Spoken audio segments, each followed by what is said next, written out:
Olá pessoal, tudo bem? Aqui é o professor Otávio Maioli da disciplina de Processos Industriais 1 do curso Bacharel em Química Industrial, aqui do IFES Campus Aracruz, nas nossas atividades não pedagógicas não presenciais, e hoje vamos falar a respeito das indústrias siderúrgicas, ok? Em primeiro momento, essa primeira parte vai falar até a etapa onde começa a produção do aço especificamente, certo? Antes vamos dar uma contextualizada em cima do que significa a indústria siderúrgica e como foi o histórico, e aí a gente faz essa primeira parte falando de um processo que engloba a parte da chamada redução, certo? Bom, antes da aula eu faço aqui, como está aí no slide, crédito ao professor Adriano Scheid, de onde eu copiei grande parte dos slides dessa apresentação. Esses slides estão disponíveis na internet, certo? Enfim. Bem, pessoal, a gente sabe que é milenar o uso dos metais, na sociedade humana. Então, nós temos que, desde muitos anos atrás, como a gente consegue visualizar no nosso slide, já há muito tempo se utiliza esses recursos, de onde nós conseguimos ver aí, por exemplo, a história da metalurgia, que é o uso dos metais. Então, já há 4.000 anos, nós temos a idade do cobre, quando começou-se a usar o cobre como metal. Depois veio o bronze. Algumas sociedades no mundo utilizaram essa mistura de zinco com cobre. E depois, por volta de 1500 a.C., veio o uso do ferro. E é claro que outros metais também tiveram histórias e usos diversos em diversas comunidades espalhadas pelo planeta. Claro que a gente acaba tendo sempre mais informação das culturas asiáticas, das culturas europeias, na Europa, até mesmo africana, mas já tem estudos, relatos do uso desses metais em diversas sociedades, inclusive na América. Enfim, o que aconteceu é que depois desse período da Idade do Ferro, olhando ainda para esse nosso slide, veio a invenção do aço por volta, logo depois da idade do início da Idade do Ferro. E depois, já no século XIX, começou a produção de ferro líquido e a aplicação da produção de aço em cima de processos como o processo em Cadinho, o conversor Brasman e outros tipos de fornos, o forno Sims-Martin, outros fornos elétricos já nos anos de 1700, 1800, e a indústria siderúrgica moderna, que data aí dos anos 60, de 1960 em diante. Então, pessoal, o que, em resumo, aconteceu? Todo o processo de uso, que data de 10 mil anos, ele já veio a produção dos metais que já estavam, digamos, disponíveis, ok? Em processos de fácil obtenção do metal puro, os metais nobres, e depois já iniciou-se o trabalho, a manipulação para se produzir o metal, os metais menos nobres que precisavam de manipulação química.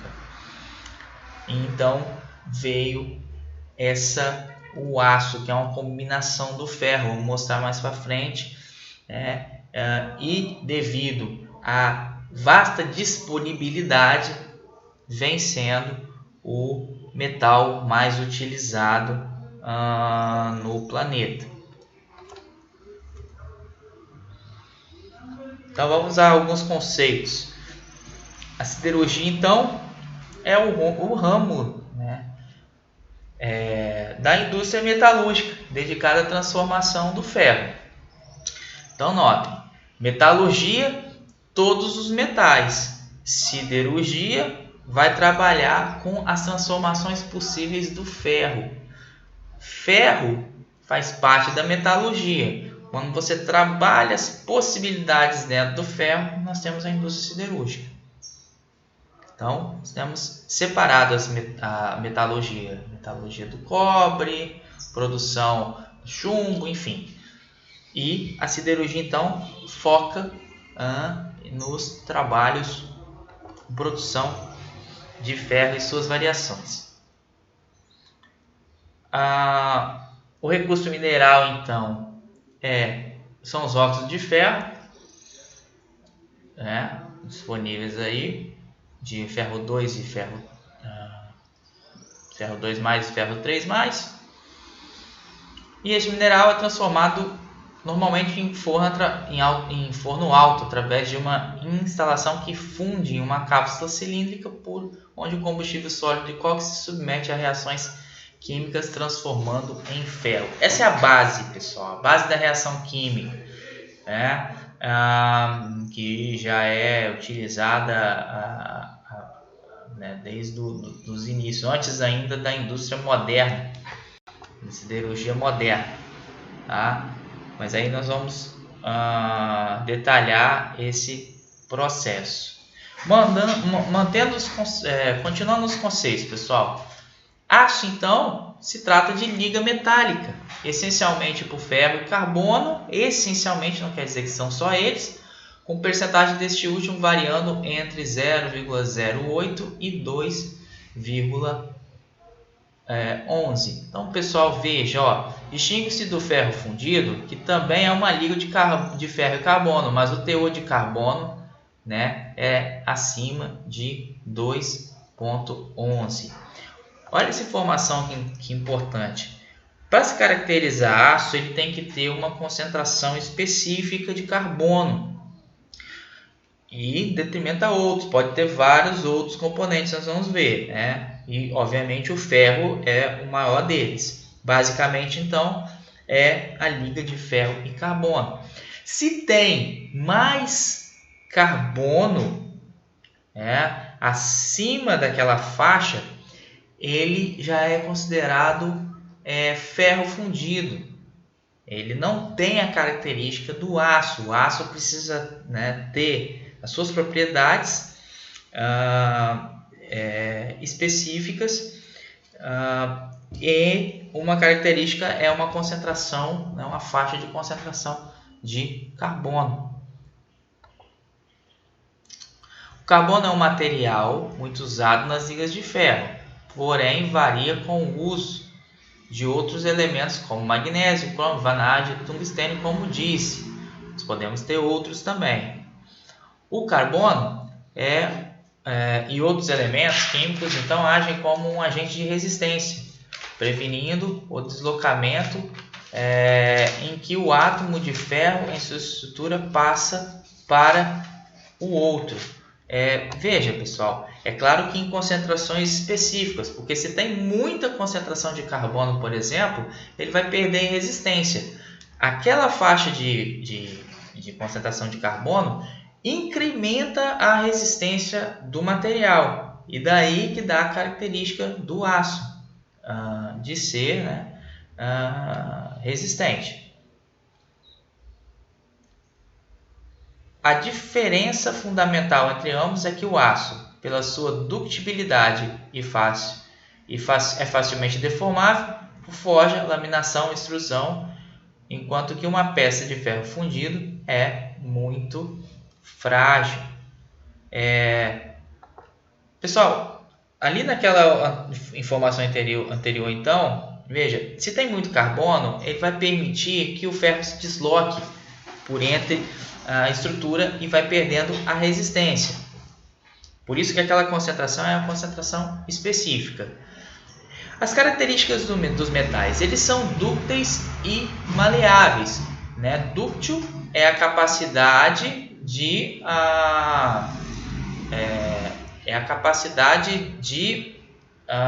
inclusive produzir fios.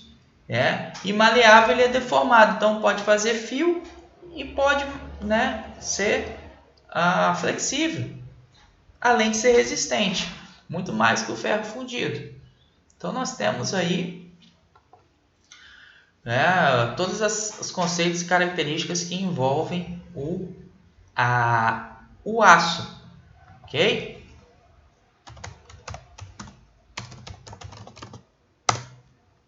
Vamos seguindo.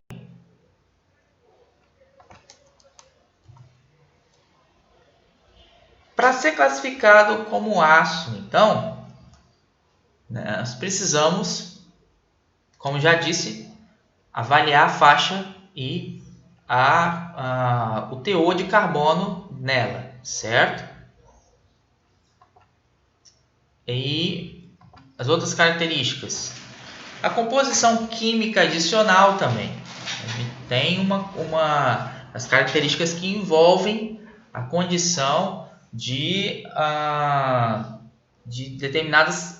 determinados elementos adicionais na produção do aço. Nós vamos ver lá na frente, na produção de aço, as características. A constituição microestrutural também é muito importante, pessoal. Constituição microestrutural. É necessário que os elementos estejam, né, o máximo bem distribuídos dentro da estrutura metálica, porque é isso que vai garantir estruturas condizentes. Ele pode ter muitas vezes ali o teor de carbono, mas se esse carbono não estiver bem distribuído, bem localizado dentro da rede de metálica, ele não é caracterizado como um aço. Ele precisa também cumprir outros requisitos. Não é simplesmente o teor de carbono que vai ditar que é e ferro que vai ditar a ser um aço, certo? Precisa passar por essa constituição microestrutural. E o aço também pode ser classificado quanto à sua aplicação. Ele pode ter várias aplicações, vamos ver. Então, ele pode ter várias concentrações de carbono dentro de uma faixa, uma composição química variável, a constituição microestrutural variável também, e as aplicações variáveis também. Pois bem, vou apresentar logo de cara aqui o fluxograma de produção de ferro e gusa, e aço também. Ele está bem completo, mas lembrando que nós vamos até a parte do ferro gusa. Passei para vocês alguns vídeos, no processo da Usiminas e no processo da Cosipa, que na verdade são companhias, trata-se da mesma companhia, do mesmo grupo. que domina aí, né, grande parte do mercado da indústria siderúrgica brasileira. Vocês viram todo o primeiro, todo o arranjo completo, né? Mas a questão que envolve o início do processo. Então nós temos ali as matérias-primas, né? O minério de ferro, obviamente, o carvão, que vai oferecer o carbono, o minério de ferro oferece o ferro, e nós temos calcário ou dolomita como matéria-prima, que seriam os nossos fundentes, tá? Imediato. Então, vamos começar ali da esquerda para a direita, como disse. Os fundentes, então, chegam para o meio de transportes. Como é uma quantidade muito grande, é necessário utilizar um meio de transporte adequado para oferecer as matérias-primas. Então, normalmente, o carvão, por não termos uma disponibilidade de carvão no Brasil, ele normalmente é importado, carvão mineral, ok? Se o minério de ferro já tem grande quantidade, e as indústrias siderúrgicas normalmente recebem o minério de ferro a partir do processo de recuperação ou mineração do minério de ferro, e ele é transportado, esse minério de ferro, normalmente por ferrovia, que a quantidade é muito grande, então necessita ter uma ferrovia específica para levar o minério de ferro. Na nossa região, nós temos a linha de ferro Vitória Minas, que passa inclusive no meu município, Ibiraçu. Então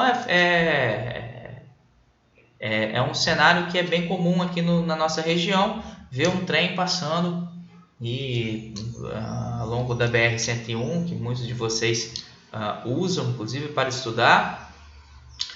É notório ver esse transporte.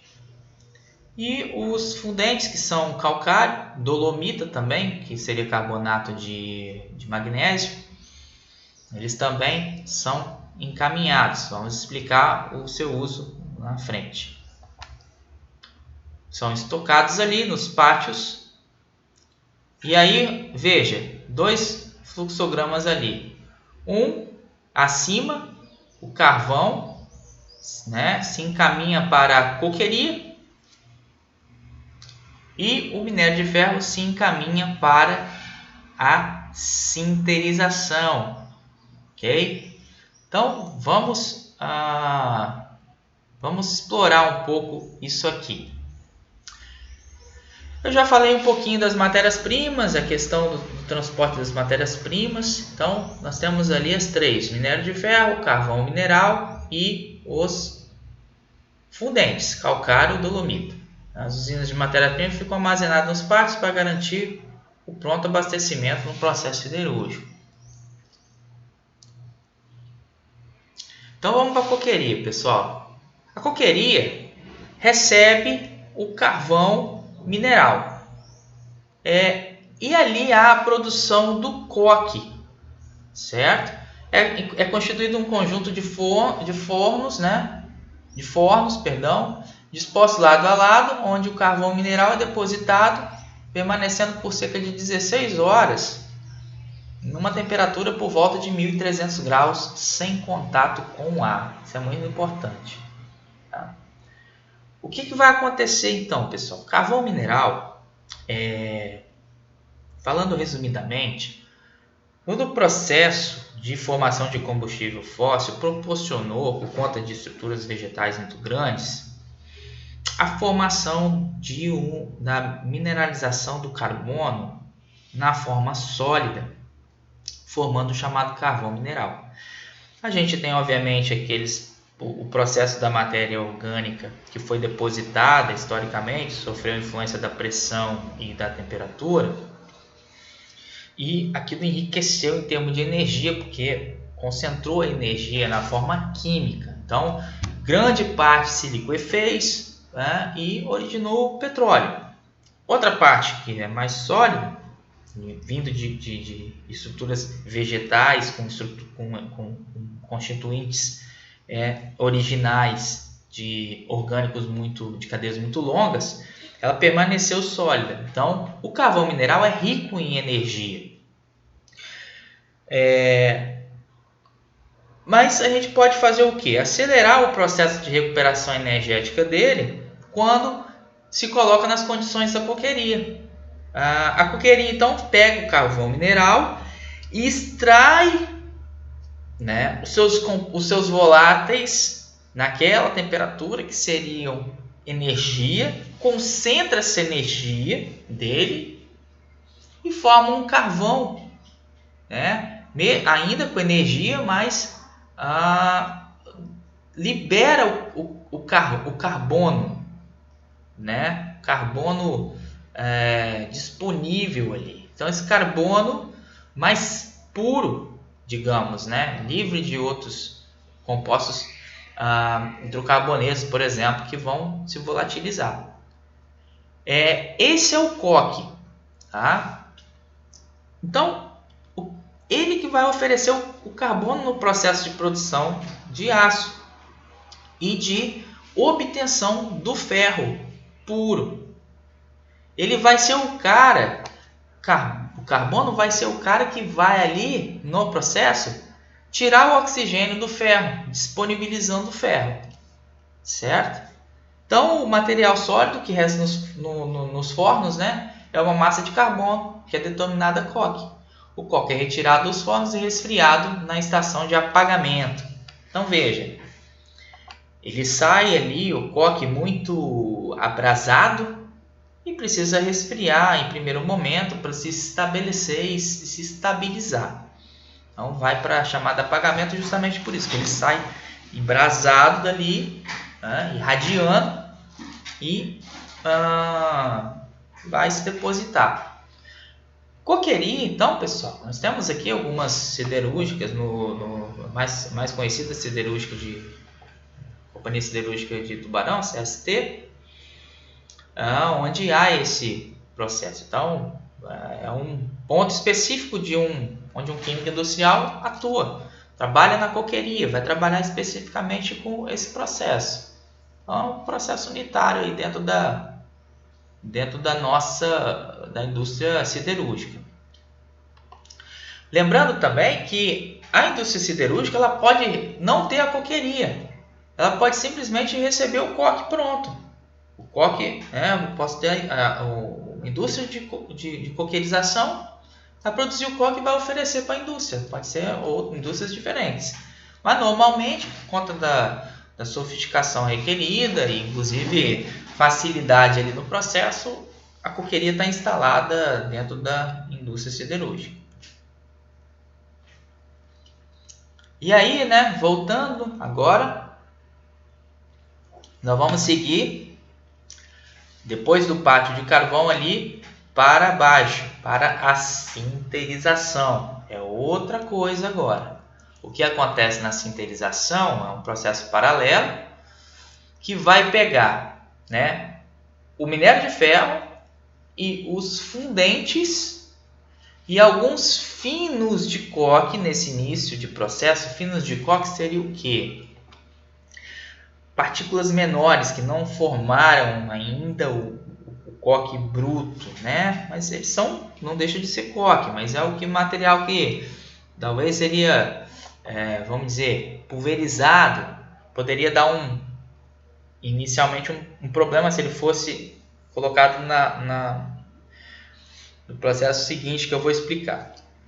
Pega-se esses finos de coque e aí, né, eleva-se a temperatura aí de mais ou menos 140 graus, se não me engano, não está aí, ou 950, não lembro agora, pessoal. Mas o que acontece nessa etapa? Vai formar o sinter, já é um primeiro arranjo dessa estrutura. O sinter é um produto da aglomeração quente de todas as pequenas partículas do minério de ferro e uma mistura de fundentes e coque. Ele está preparado. É a forma da carga preparada para o uso em alto forno, que é a posterior de grande porte. Então ele forma ali, né, estruturas, arranjos mineralógicos já com solvente, com o fundente preparado em alguns finos de coque ali, específico, já bem misturado para ser carreado para a próxima etapa. Nós vimos a sinterização aqui na nossa disciplina na cerâmica. Sinterização. Lembra da etapa onde há a primeira formação mineralógica? Ele também é feito aqui, né? É uma etapa que é uma preparação para a etapa seguinte. É uma etapa muito importante dentro do processo siderúrgico. Então, nos localizando, a gente volta ali, sinterização e a coqueria. A sinterização, o material do sinter então já vai para a próxima, que é o alto forno. E ali nós vamos detalhar bem o processo. Para cima, pessoal, ali na coqueria, então, o que acontece? Aqueles voláteis que forem extraídos, eles vão para o gasômetro de gás de coqueria. Vira alcatrão também, e se encaminha para a usina de produtos e de energia. Ele gera energia para o próprio sistema siderúrgico que vai precisar de energia. Então, a energia que saiu, os voláteis, junto com o alcatrão, que seria um material mais bruto, mas que tem energia, vai para a usina de produtos. E aí ele pode gerar materiais que são utilizados na indústria, por exemplo, asfáltica, enfim, o alcatrão tem uma aplicação. Vai fazer vários produtos. Então, parte do que não é coque vai gerar energia, vai para a usina de subprodutos. E o coque se encaminha para o alto forno. Então, no alto forno, nós temos ali o sinter e o coque. Ok? Opa, perdão. O alto forno, pessoal. Aqui nós temos o coração que vai preparar o fundamental subproduto do processo siderúrgico. Ele vai preparar o chamado ferro gusa. É aqui que nós vamos ter a transformação do ferro. É nessa etapa que vai ter a transformação do ferro. Vão obter o ferro. E aí, o que vai acontecer? Uma grande caldeira, então, uma caldeira gigante. Posso dizer aí que as instalações têm de 40 metros de altura, 20 metros, 15 metros de largura. É bem grande. É uma estrutura muito resistente ali. E vai levar a matéria-prima. O sinter, o coque, minério bitolado, que seria já algum minério também que passou por um processo mecânico. E mais fundente, carbonato de cálcio e ou dolomita, carbonato de magnésio. Qual a função do fundente nessas etapas? O fundente, ele é um sal que consegue, misturado aos minérios e ao carbono, ele faz com que todo esse material que deveria fundir uma temperatura muito mais alta se funda a uma temperatura mais baixa. Ele cria uma mistura que consegue fazer isso, baixar a temperatura de fusão dos outros elementos, que em outra situação, sem esses fundentes, não aconteceria. Ou seja, a etapa acontece a 1500 graus Celsius. Se não tivesse o fundente, a essa temperatura não havia fusão. Os componentes estariam sólidos, tanto o coque quanto o sinter e os minérios bitolados. Entenderam? Os fundentes então têm essa função. Como são materiais abundantes e de fácil obtenção, calcário e dolomita, dependendo da região geológica, obviamente, eles são utilizados. Matérias-primas disponíveis. E aí, pessoal, o alto forno vai produzir o ferro gusa. Vamos nos ater à reação química.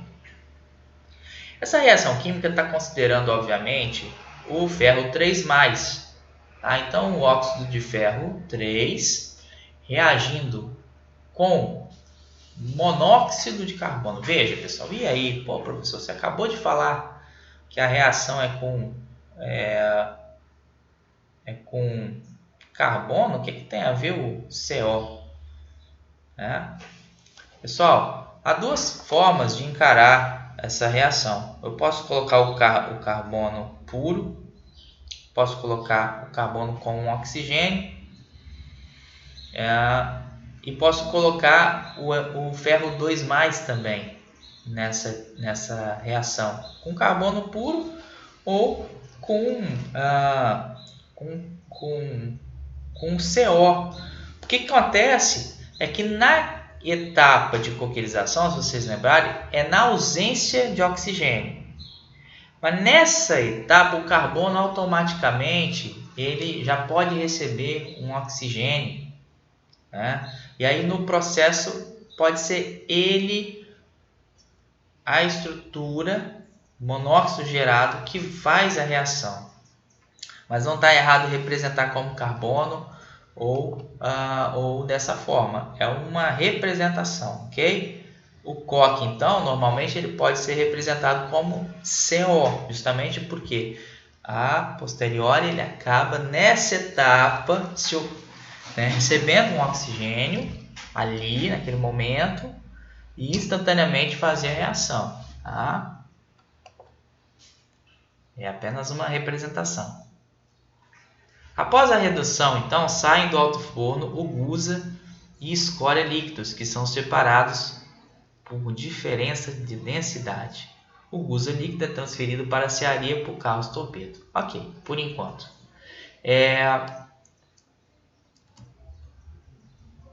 Vamos olhar com mais detalhe num perfil na vertical da caldeira. Tá?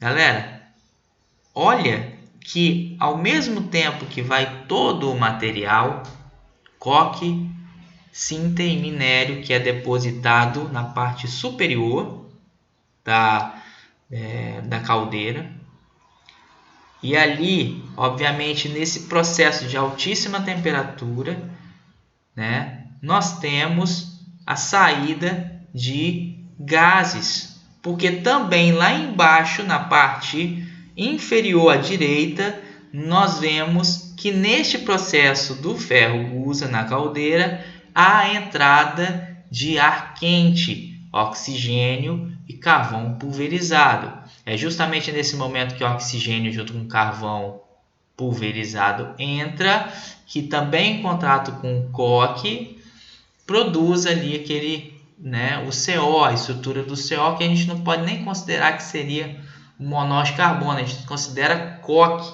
nesse momento. Ele já imediatamente vai fazer a reação, né, com o minério, e ali, voltando na reação, a gente observa que na verdade o que está acontecendo é a remoção do oxigênio do ferro, e aí deixa o ferro disponível, tá? Que aí está em torno de 94%. Então, 94% do minério vai se transformar em ferro puro, ok? Beleza, vamos lá. Vamos voltar aqui. Mais detalhes. E se está entrando muito material ali naquela temperatura, obviamente vai sair gases, pessoal. Vai sair gás de forno. O que sai como gás? Vamos olhar lá. Olha ali, ó. A formação do gás CO2. CO2, o dióxido de carbono, né? O carbono vai tirar o oxigênio e vai ser emitido.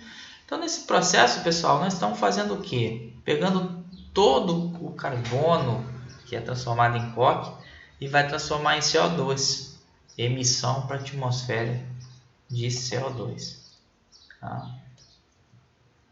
E não somente isso, eu tenho nesse momento aí a geração de algum material pulverizado, e aí temos o pó de lama, né? O pó lama que vai sair ali, por quê?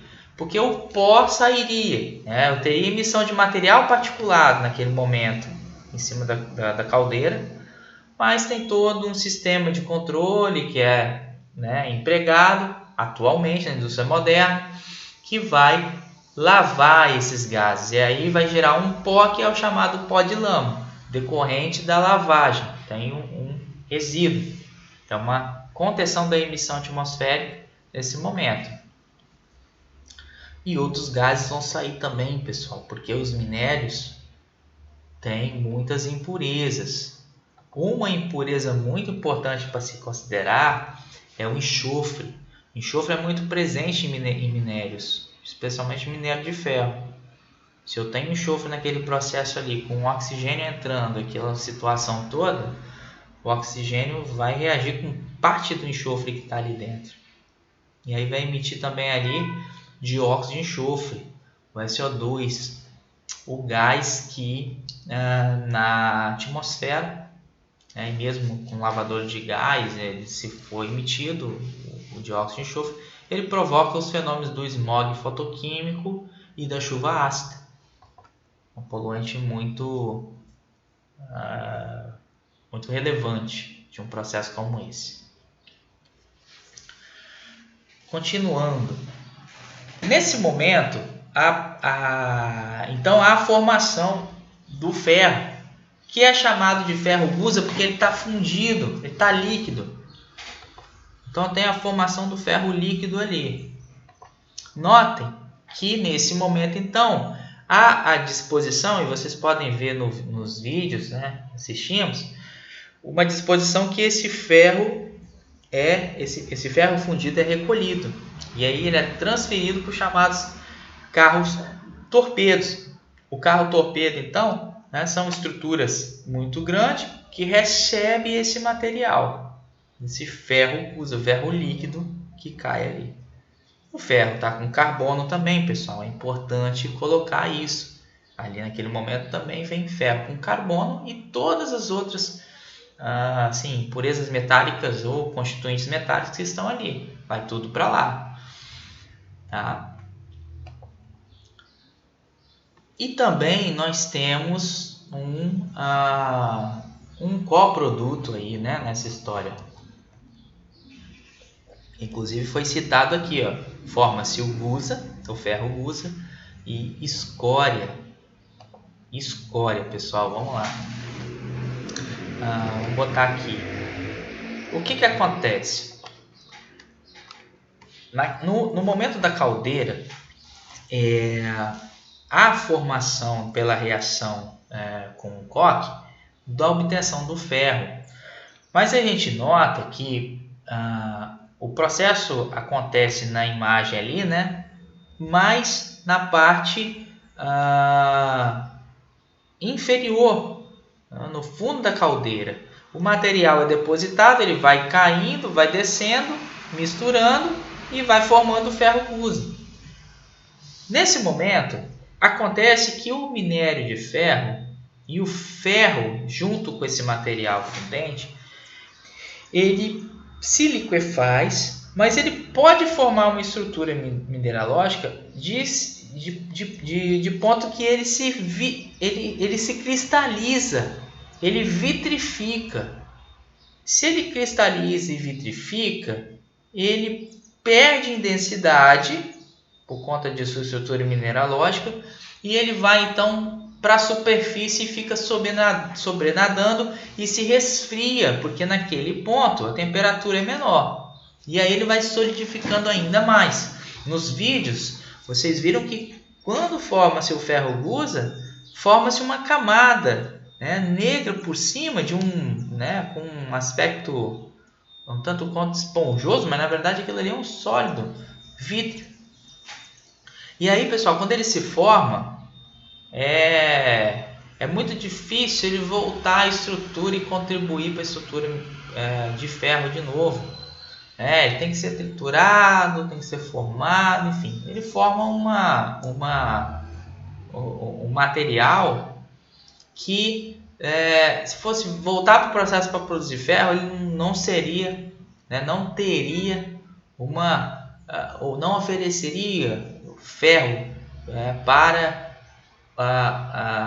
o processo de novo. Então ele forma um material que leva o nome de escória, é um nome que escória, né? É como se fosse algo desprezível, né?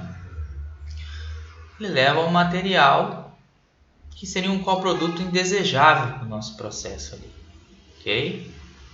Ele é um produto indesejável. Vocês vão se lembrar que lá na produção de cimento, eu expliquei para vocês que para contornar um problema, né, de uso do gesso, que é um retardante de endurecimento do cimento, importante para manipulação e uso na indústria civil, o gesso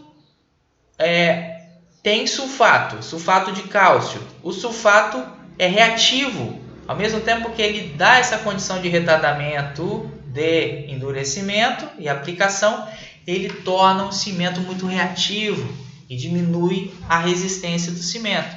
Se usa minério de ferro para minimizar essa ação reativa do sulfato, neutralizar essa ação reativa. E da onde vem o minério de ferro? Vem da escória.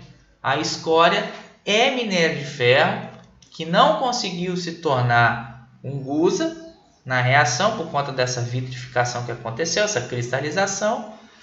E aí, como antes, né, e ainda a produção é muito grande de escória e a aplicação, né, é diversa. Seria um resíduo, até então era um resíduo, né, da indústria siderúrgica. Não tem o objetivo de formar o ferro, então ele é um resíduo. Mas quando se dá aplicação a ele, ele acaba se tornando um produto. Então, se ele é vendido para uma fábrica de cimento, ele é um produto. A escória é um coproduto, né? E vai ser. É muito comum em vias, em trechos de interior que não tem calçamento, e interior é muito comum isso, né? Ter uma estrada de chão. Muitas vezes há certos acordos com algumas prefeituras, isso acontece na nossa região, onde há a doação, né, da empresa, que seja a Vale, a CST, eles doam um pouco desse material da escória para o material vítreo, né, que é chamado de cascalho, claro que o cascalho permite outras variações, tá? Pedregulhos, enfim. Mas esse mais preto, que seria o material mesmo, que é a escória. Então, sólida, né? Bem já retrabalhada, garantindo que não vai ter emissão e outro tipo de mobilidade. Então, ele pode ser depositado em alguns trechos dessas estradas de interior para melhorar a performance e as condições da via. Quando tem, por exemplo, escoamento de produto para um caminhão, em trechos inclinados, por exemplo, que precisa de maior aderência. Então, é usado para isso também. Mas lembrando que o principal uso é para a indústria do cimento. E aí, pessoal, o que acontece? Naquele momento que vai fazer a transferência, olha ali, ó, ali é só uma representação mostrando que a escória, então, ela é como se fosse retida, né, na superfície, tá? Na superfície o gusa é transferido, aquela imagem no canto inferior direita de vocês, né? O gusa em vermelho e a escória em amarelo. Ele é transferido e a escória é retida. Vai transferindo até que fecha a plataforma e fica só a escória.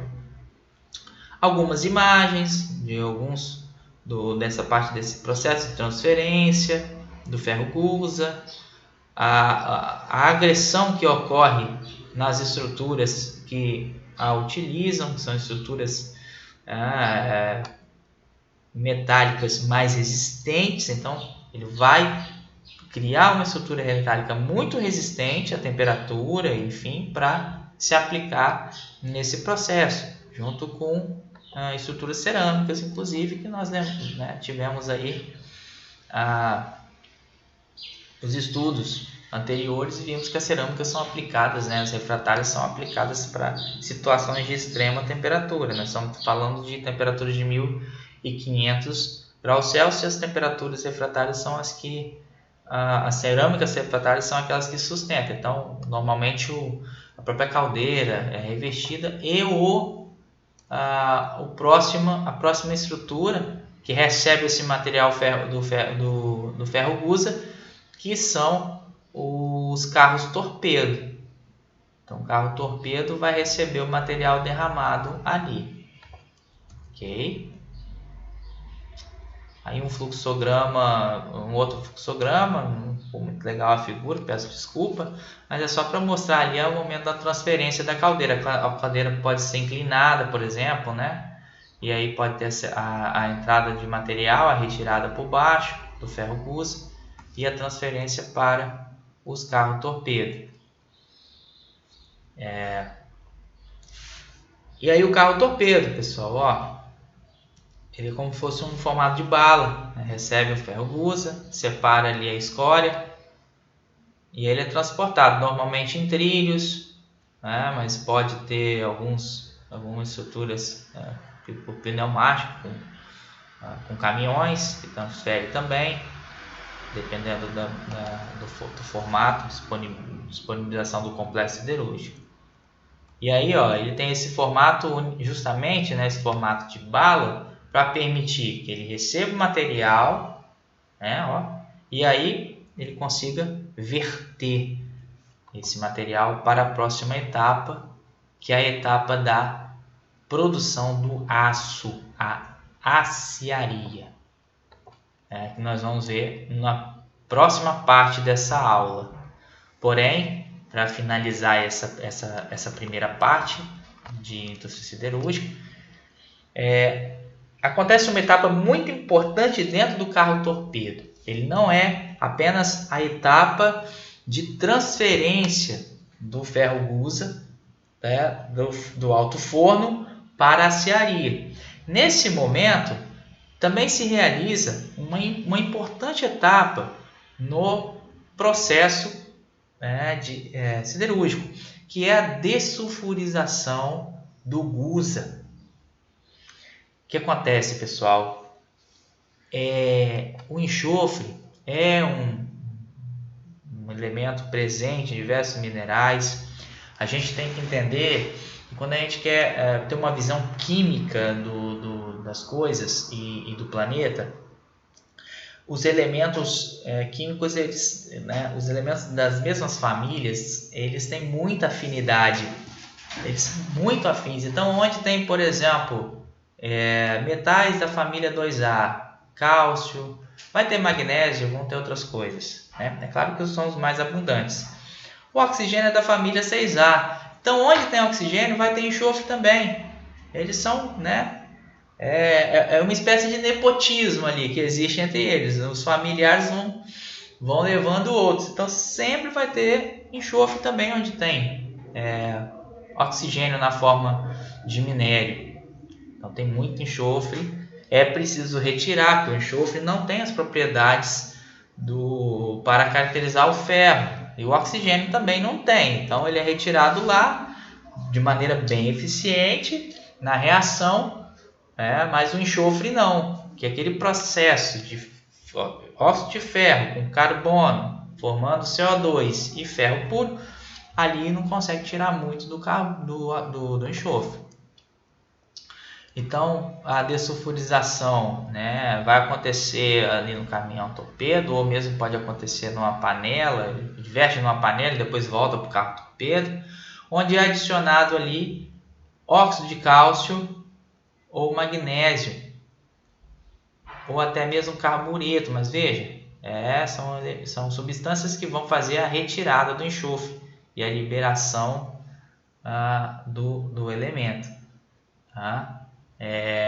Eu tenho então a retirada do enxofre desse processo. Claro que ali vai ter a presença de cálcio e magnésio, mas depois eles vão ser retirados na aciaria pela adição de outras coisas que nós vamos ver no nosso processo. Mas o importante é que nesse caso tirou o enxofre. Então, a dessulfurização é um processo importante que ocorre no carro torpedo normalmente. Beleza, pessoal. Vamos encerrar aqui a nossa primeira parte da aula de indústrias siderúrgicas. E aí a gente começa a próxima aula falando da etapa de aciaria. Ok? Obrigado por enquanto e vamos seguindo a nossa aula. Vou botar um slide aqui. Perfeito.